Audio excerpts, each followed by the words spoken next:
Jai Ho BC విజయవంతంగా నడుస్తున్నటువంటి తరుణం. అదేవిధంగా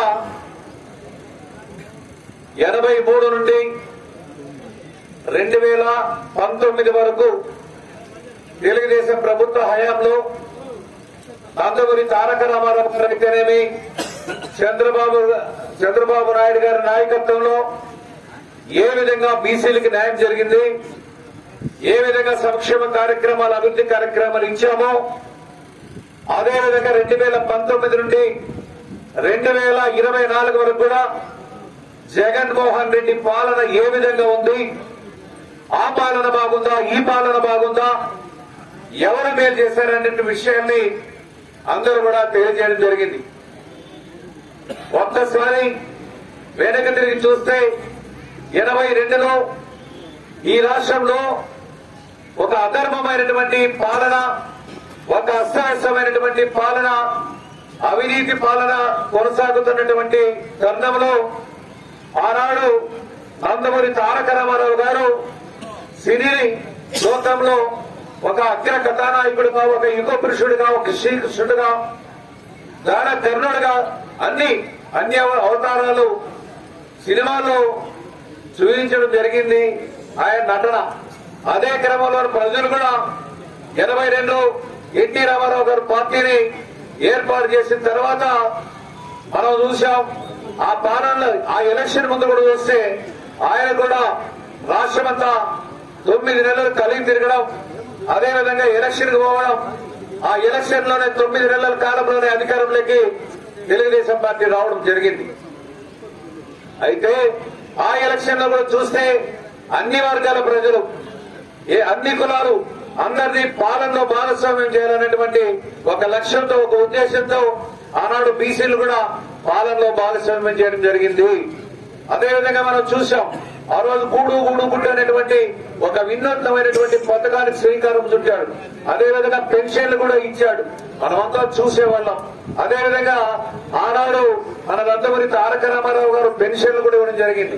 మనం కాంగ్రెస్ ప్రభుత్వ హయాంలో చూస్తే ఆ రోజు ఎలక్షన్లు వస్తే మనం చూసాం పక్కా గృహ నిర్మాణాల పథకం కాదు, ఆ రోజు తడుకులు ఎదురుముందులు ఇచ్చేవాళ్ళం మనం ఆ పార్టీ ప్రభుత్వ హయాంలో. కానీ మనం కూడా మన నందమూరి తారక రామారావు గారు వచ్చిన తర్వాతనే ఈ రాష్ట్రం అభివృద్ధి చెందింది. చంద్రబాబు నాయుడు గారు వచ్చిన తర్వాత శరవేగంగా అభివృద్ధి చెందింది. ప్రపంచంలోనే, ముఖ్యంగా ఈ భారతదేశంలోనే అగ్రగామిగా అభివృద్ధి పథంలో నడిపించినటువంటి వ్యక్తి అన్ని రంగాల్లో కూడా చంద్రబాబు నాయుడు గారిని సందర్భంగా తెలియజేస్తా ఉన్నాం. మన రాష్ట్రం చూసాం, మన రాష్ట్రంలో చూస్తే అభివృద్ధి లేదు. అదేవిధంగా అభివృద్ధికి నోచుకున్నటువంటి ఈ రాష్ట్రానికి ఆయన ఒక విజన్ ఉన్నటువంటి నాయకుడిగా చంద్రబాబు నాయుడు గారిని ఆలోచనలతోనే మనం చూసాం. ఈ రాష్ట్రంలో ఎన్నో ఇంజనీరింగ్ కళాశాలను తీసుకురావడం జరిగింది, ఐటీని ఇంప్రూవ్ చేయడం జరిగింది. తద్వారా ఈ రాష్ట్రంలో లక్షలాది ఉద్యోగాలు వచ్చాయి. ఆ ఉద్యోగాలు వచ్చాయంటే చంద్రబాబు నాయుడు గారి ఘనత. ఈ రోజు విదేశాల్లో మన పిల్లలంతా కూడా ఉద్యోగాలు చేస్తున్నారంటే దానికి కారణకుడు చంద్రబాబు నాయుడు గారు. ఇవన్నీ కూడా మనం ఆలోచన చేయాలి. మన బీసీ కులాలు ఈ రోజు ఒకటే విషయాన్ని మీ ముందు చూస్తున్నా. ఆ రోజు నాకు తెలిసినంత వరకు 85 వరకు కూడా స్థానిక సంస్థలు ఎక్కడ రిజర్వేషన్ లేవు. కానీ నందమూరి తారక రామారావు గారు వచ్చిన తర్వాతనే 20% స్థానిక సంస్థలో బీసీలకి రిజర్వేషన్లు ఇవ్వడం, తర్వాత దాన్ని 34% కూడా చంద్రబాబు నాయుడు గారు పెంచడం, తర్వాత జగన్మోహన్ రెడ్డి రావడం, దాన్ని 10% కుదించడం, ఇవన్నీ చూస్తా ఉన్నాం. ఇక్కడ చంద్రబాబు నాయుడు గారు కూడా 99 ఎన్నికల్లో కులబకులస్తున్నటువంటి నాకు ఇక్కడ ఇచ్చారు పార్లమెంటు. అదేవిధంగా అక్కడ కాలు శ్రీనివాస్ గారు కూడా పార్లమెంట్ అభ్యర్థులుగా ప్రకటించి గెలిపించుకోవడం జరిగింది. అంటే బీసీలకు అన్ని రకాల ఆదుకోవడం జరిగింది. తర్వాత కూడా చూసి రాష్ట్రంలో కూడా చూస్తే బీసీలు యనమల రామకృష్ణుడు ఫైనాన్స్ మినిస్టర్ గా, అయ్యన్న పాత్రుడు, అచ్చెన్నాయుడు, చాలా మంది, కొల్లు రవీంద్ర, మన కాలు శ్రీనివాస్ అందరినీ మంత్రివర్గంలో తీసుకున్నారు. అదేవిధంగా మంచి పోర్ట్ఫోలియో కూడా ఇవ్వడం జరిగింది. ఈ రోజు చూస్తే బీసీలంతా వెనక, అదే ఓసీలంతా ముందున్నారు. ఈ జగన్మోహన్ రెడ్డి మంత్రివర్గంలో ఈ సందర్భంగా తెలియజేస్తా ఉన్నా.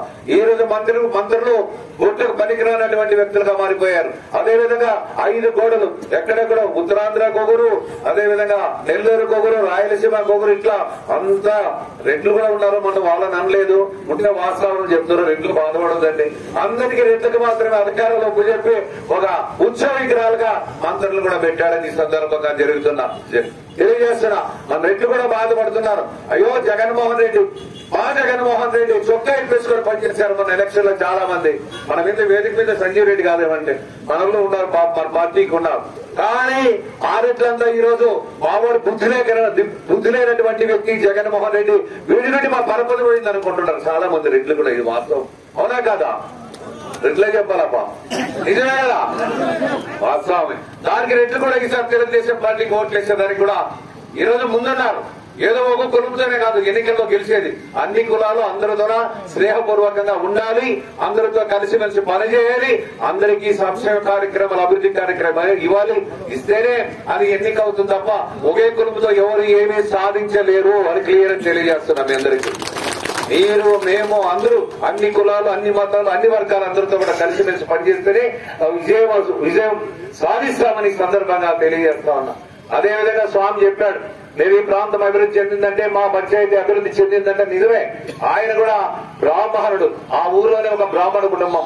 ఆయన కూడా పాప సర్పంచ్ గా ఉంటూ మా గ్రామానికి కూడా చదువుకునే దానికి హై స్కూల్ లేదంటే ఆగ మేఘాల మీద అక్కడే మంజూరు చేసి అక్కడే బిల్డింగ్లు కూడా ఇచ్చామని ఈ సందర్భంగా తెలియదు. ఇమీడియట్ గా మన చల్లాపల్లి సంజీవ్ రెడ్డి ఒకసారి జడ్పీ చైర్మన్ అందరూ ఊరికి వచ్చాడు.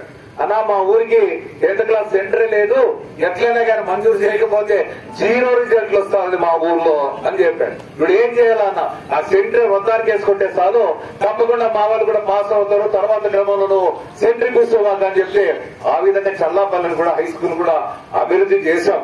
అదేవిధంగా మీ ఊరు రోడ్లు మండలి రోడ్లు ఎట్లా ఉండేది, మండలి రోడ్డు ఆ దాన్ని వచ్చి అప్పుడు నాతో మాట్లాడేవాళ్ళు. ఆ మండలి రోడ్లు కూడా వేసాం. ఈ రోజు రంగేపల్లి రోడ్లు వేసాం, నడిపల్లి రోడ్లు వేసాం, కొనతోటిపల్లి రోడ్లు వేసాం, ముసాయిగారిపల్లి రోడ్లు వేసాం. ఇక్కడ ఎన్ని రోడ్లు వేసినా మీ టౌన్ లో చూస్తే టౌన్ లో 5 కోట్లతో రోడ్లు వేసింది మనది.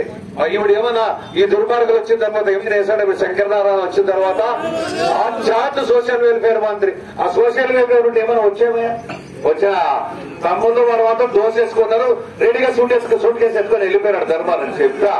వలస పక్షి వచ్చాడు వెళ్ళిపోతాడని చెప్తే వెళ్ళిపోయాడు. ఇప్పుడు ఇంకొక వలస వచ్చి మన నియోజకవర్గానికి వచ్చింది, ఉషా చరణ్ రెడ్డి. అవునా? అప్పుడు మన పెద్దోళ్ళంతా చెప్పి ఆయన చెప్పి తిప్పస్వామి రాలేదు అక్కడ చెప్పాడు, మా బడక్సీనే మీద రోజు ఒక 100 ట్రిప్పులు ఇసుకుపోతుందని చెప్పా. ఒక ట్రిప్ ఇసుకెళ్తే 1,00,000 రూపాయలు, 100 ట్రిప్పులు అంతే 1 కోటి రూపాయలు. ఎంత నెలకెంత? 30 కోట్లు. సంవత్సరానికి ఎంత?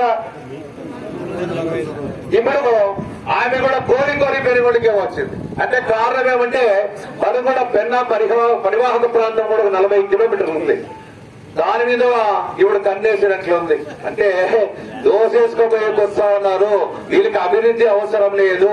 మన ప్రాంతం మన భవిష్యత్తు మన చేతుల్లో ఉంది. మన భవిష్యత్తు మన చేతుల్లో ఉన్నప్పుడు మనము పరిష్కరించుకోవాలా, సరిదిద్దుకోవాలా, సరి చేసుకోవాల్సినటువంటి అవసరం ఉంది. మేము ఆ రోజుల్లో మేము కూడా కష్టపడి పనిచేశాం. 2014 నుండి 2019 వరకు కూడా ఆ రోజు కియా పరిశ్రమ 670 ఎకరాలు అక్కడ ప్రభుత్వానికి ఎంత అందరూ కూడా రైతులు ఎంత అడిగారు తెలుసా? 8 లక్షలు ఇవ్వమంటే 15.5 లక్షల రూపాయలు ఇప్పించా. 670 ఎకరాలు. ఆ 70 ఎకరాల్లో ఈ రోజు పరిశ్రమ వచ్చింది. 50,000 ఉద్యోగాలు వచ్చాయి డైరెక్ట్ ఇండైరెక్ట్ గా. ఈ రోజు ఈ ప్రాంతం అంతా కూడా భూముల రేట్లు పెరిగినాయంటే తెలుగుదేశం ప్రభుత్వం, చంద్రబాబు నాయుడు గారు కారణం కాదు అని మిమ్మల్ని అడుగుతా ఉన్నా. మీ భూముల రేట్లు పెరిగినాయి, మీ ఇండ్ల రేట్లు పెరిగిపోయినా, అప్ టు అనంతపురం వరకు కూడా భూముల రేట్లు పెరిగినాయంటే చంద్రబాబు నాయుడు దానికి కారకుడు. అవునా కాదా?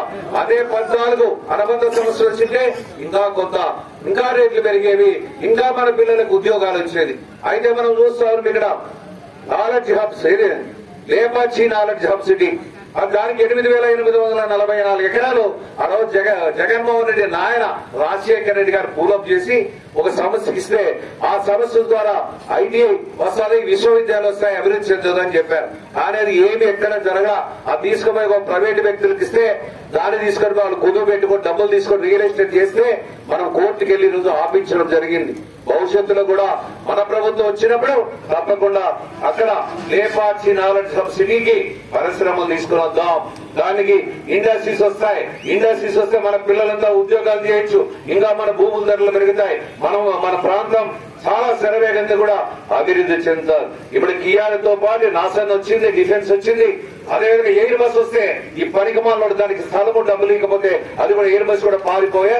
అదేవిధంగా వీరా బస్ అనేది కూడా శంకుస్థాపన చేశాం, ఏది బాలసముద్రం దగ్గర, అది కూడా వెళ్ళిపోయా. అంటే ఇది ఏమి అయోగ్యుడు, అసమర్థుడు మన నాయకుడు చంద్రబాబు నాయుడు గారు ఆ రోజు ఎన్నికల ముందు కూడా చూస్తే 11 లక్షల కోట్ల విలువైనటువంటి పరిశ్రమలకు శ్రీకారం చుడితే దానికి ఎంఓయూలు జరిగితే ఈ దుర్మార్గుడు వచ్చిన తర్వాత భయపడిపోయి ఆ శ్రీ సిటీలకు వచ్చినటువంటి పరిశ్రమలు పారిపోయా, తిరుపతికి వచ్చినటువంటి వెళ్ళిపోయా, విజయవాడకు వచ్చిన వెళ్ళిపోయా, విశాఖపట్నం లూలు సెంటర్స్ అంట అన్ని రకాలు కూడా వెళ్ళిపోయినా ఇంకా మనం అజ్ఞానంగా ఇంకా ఏదో మాకేదో వరగబట్టా, అది పెట్టా, ఇది పెట్టా, ఏదో ఇచ్చా, మాకు అమ్మఒడి ఇచ్చా. అమ్మఒడి మనం కూడా ఇస్తున్నామా? రేపు 15,000 రూపాయలు ఇస్తా ఉన్నాం. అక్కడే కాదు, మనమే ఇస్తా ఉన్నాం. మనం 3 గ్యాస్ సిలిండర్లు ఇస్తున్నాం.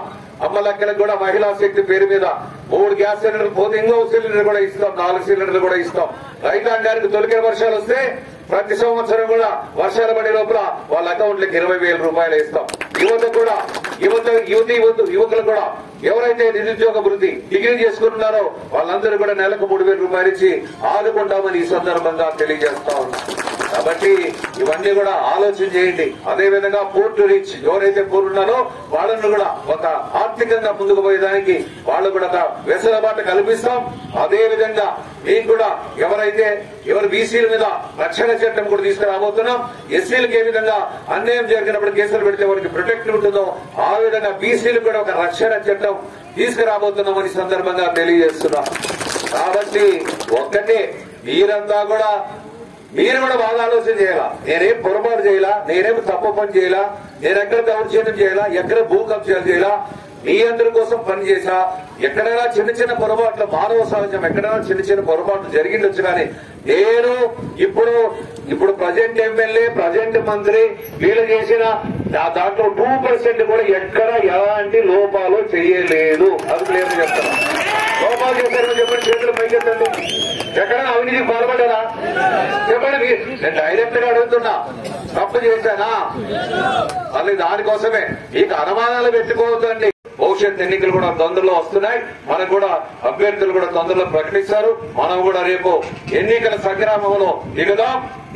ఒక క్యాప్టెన్ గా నేను కూడా కత్తి తీసుకుని అనుకుంటా పోతా.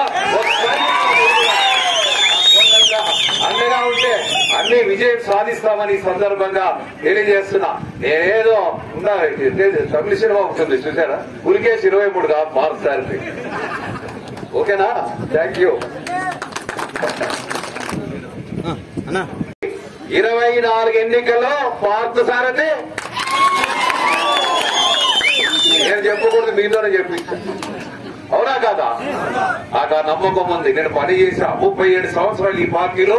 ఆ పార్టీ, ఈ పార్టీ, ఇంకో పార్టీ అనే పార్టీలు మారలా. ఒకే పార్టీ, ఒకే నాయకుడు, ఒకే జెండా, ఒకే అజెండా పద్ధతిలో నడిచాను తప్ప నేను అట్లా పోలేదు. ఆ నమ్మకాన్ని మన నాయకుడు కూడా ఒమ్ము చేయడు. మన నాయకుడు కూడా ఒమ్ము చేయడు.